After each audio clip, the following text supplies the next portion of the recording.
আমাদের ইমিডিয়েট কাছে হলো জিলহজ মাস, আমাদের সামনেই হজের মাস।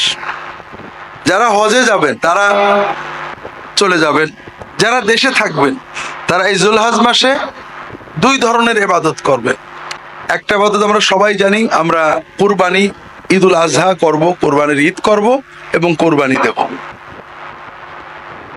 আর একটা আমল যেটা আমরা সাধারণত সবাই সচেতন নই, কেউ কেউ সচেতন, সেটা হলো জিলহজ মাসের 1 তারিখ থেকে শুরু করে 9 তারিখ পর্যন্ত করণীয় ইবাদত। একটা তো যারা কোরবানি দিবেন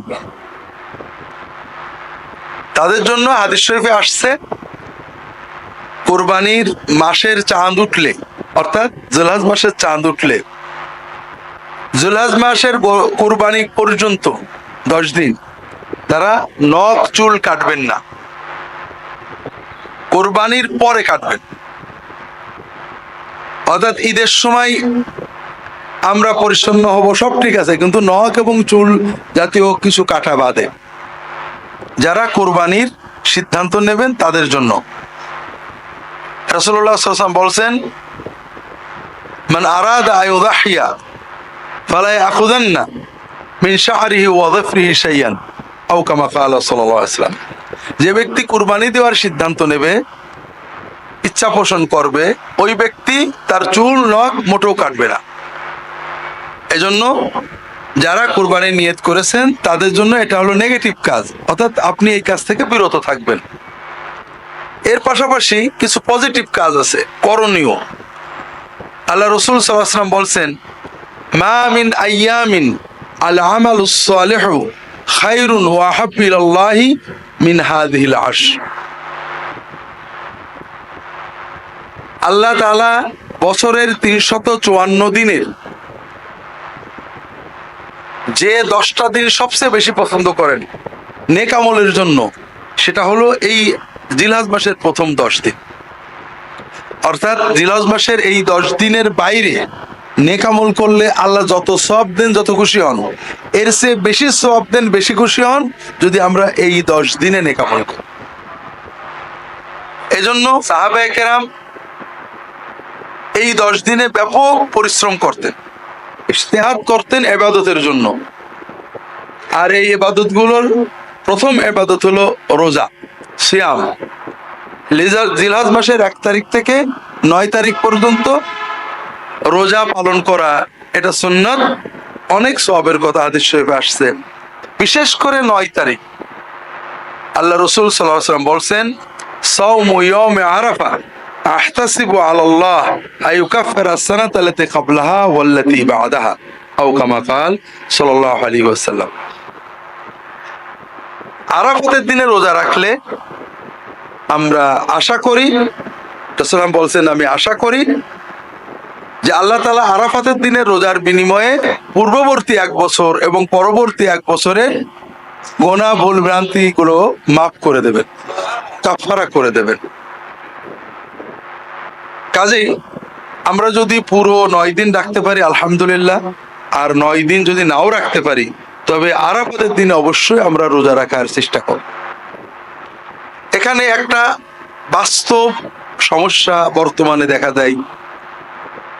সাধারণত আরবি ভাষায় ইয়মে আরাফা মানে হলো জিলহজ মাসের 9 তারিখ, আবার ইয়মে আরাফা মানে যে দিনে হাজিরা আরাফাতে অবস্থান করে। বর্তমানে আমরা মিডিয়ার মাধ্যমে, প্রযুক্তির মাধ্যমে সবাই জানতে পারি যে কবে হাজিরা আরাফাতে বসেন, এবং সাধারণত আমাদের দেশে যেদিন 8 তারিখ হয় ওই দিনে আরব দেশে 9 তারিখ হয়, এবং ওই দিনে তারা আরাফাতে অবস্থান করে। এখন আমরা কি করব? আমরা কি আমাদের দেশের 9 তারিখে রাখবো না আরব দেশের আরাফাতের দিনে রাখবো? এটা নিয়ে আলেমদের নানাবিধ মত আছে। মূল কথা হলো বান্দা সাধ্যের ভিতরে সুন্নাতের নির্দেশে ইবাদত করবে। যারা আরাফাতের দিন আরব দেশে জানতে পারেননি তারা তাদের দেশের 9 তারিখেই রাখবেন। তবে এখানে হাদিসে 9 তারিখ না বলে ইয়মে আরাফা বলা হয়েছে, এজন্য অনেক আলেম বলেন যদি কোনো দেশের মানুষ আরাফাতের দিন জানতে পারে যে এই দিনে আরাফা হচ্ছে, তাহলে সেই দিনে তাদের রোজা রাখা ভালো। আর আমাদের জন্য সহজ, আমরা 8 তারিখ এবং 9 তারিখ 2 দিন রাখতে পারি।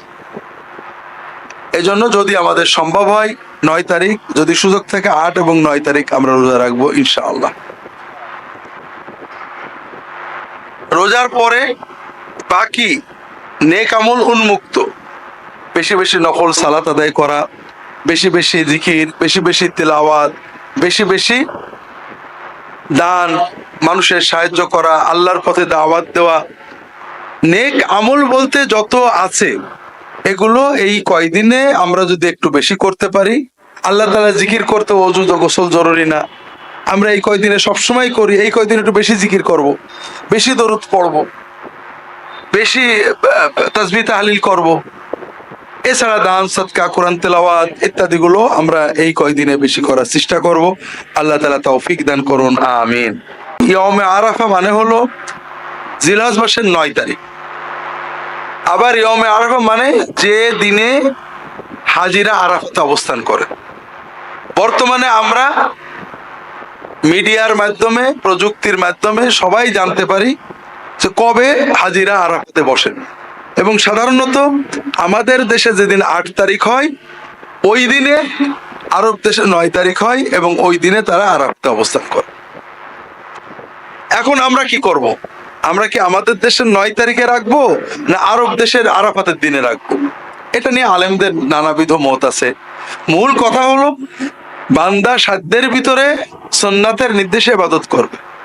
যারা আরাফাতের দিন আরব দেশে জানতে পারেননি তারা তাদের দেশের 9 তারিখেই রাখবেন।